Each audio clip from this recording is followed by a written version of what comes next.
सुप्रभात विद्यार्थी मित्रम। Vivekananda Hindi high school कक्षा 12, उसमें हमने न्याय परिचय में 5वीं तक देखा था। अब आगे का न्याय 6ठा, कंटको विद्यः न्यायः। तो आज हम इस न्याय को पढ़ने वाले हैं। कंटक अर्थात कांटा एवं विद्ध अर्थात विंधा हुआ। किसी व्यक्ति के पैर में कांटा चुभा हो तो उसे कंटक विद्ध कहा जाता है। जब तक उसके पैर से हम कांटा नहीं निकालते तब तक वो मानव दुखी रहता है। इस परिस्थिति में पैर से कांटा निकालना अनिवार्य हो जाता है। यह वास्तविकता है कि पैर में चुभे हुए कांटे को निकालने के लिए कांटा ही सहायक होता है। हम सब जानते हैं अगर पैर में कांटा चुभ जाए तो किसी सुई जैसे या कांटे से ही हम उस कांटे को निकाल सकते हैं। तो इस अवस्था के अवलोकन से यह न्याय प्रचलित हुआ है। यह न्याय मानव को एक बोध प्रदान करता है कि जिस साधन से मानव दुखी होता है वही साधन उसके दुख निवारण का सहायक भी होता है। इस उपदेश के आधार पर मानव दैनिक जीवन व्यवहार में अनेक दृष्टांतों का साक्षात्कार करता है। जैसे कि लोहा धातु अत्यंत मजबूत है, किंतु उसे काटने के लिए लोहा ही उपयोगी होता है।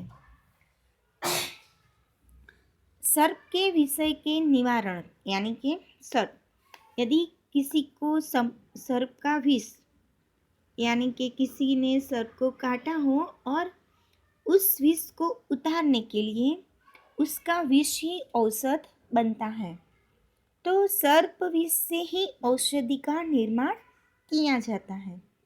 इसी प्रकार जिससे दुख प्राप्ति होती है वही दुख निवारण का कारण भी होता है।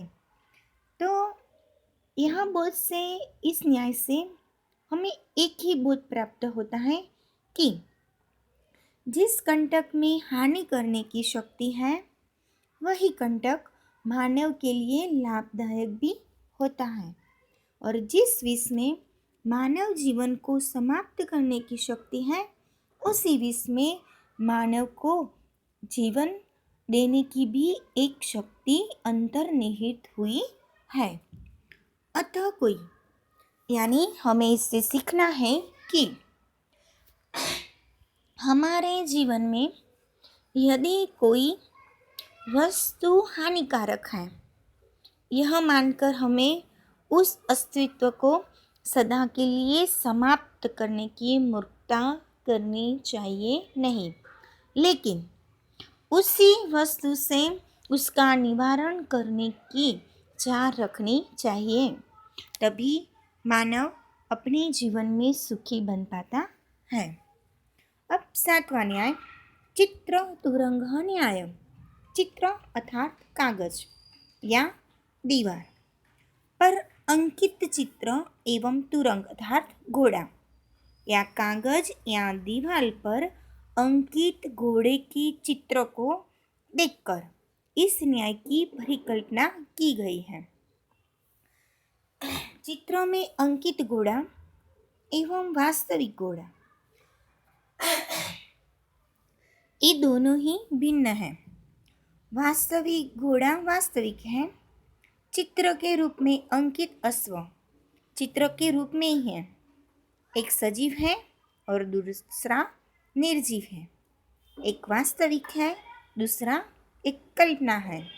तो वास्तविकता यह भी है कि कागज या दीवार पर अंकित घोड़े के आकार, प्रकार एवं रंग रूप से वास्तविक घोड़े का ज्ञान हो सकता है।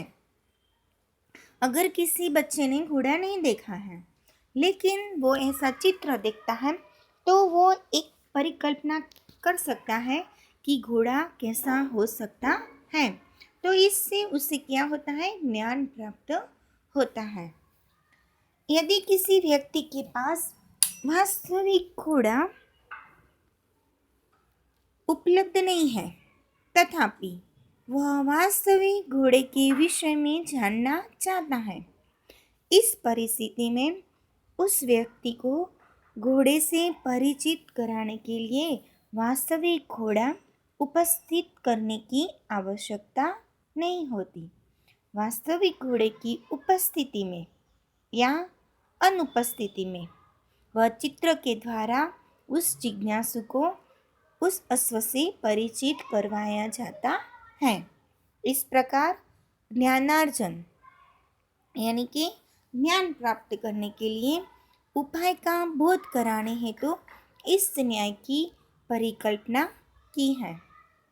कि हमने एक उदाहरण देखे तो कि कोई मेडिकल साइंस के विद्यार्थी प्रायः कागज पर अंकित या प्लास्टिक निर्मित देह के कृत्रिम अंगों को जानने का उपक्रम करते हैं। इस प्रवृत्ति के हेतु प्रेरणा भी इस चित्र तुरंग न्याय से प्राप्त होती है। ऐतिहासिक नाटक का मंचन करते समय नट के रूप में रंगमंच पर उपस्थित होने वाले पात्र वास्तविक नहीं होते।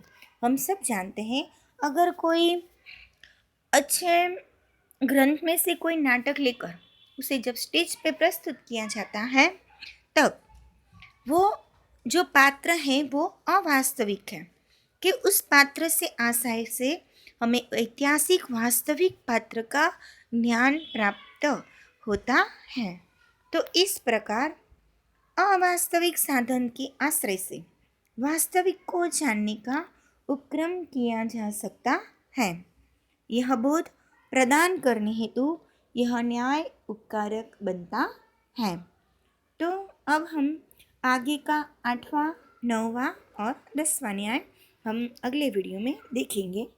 तब तक अस्तु।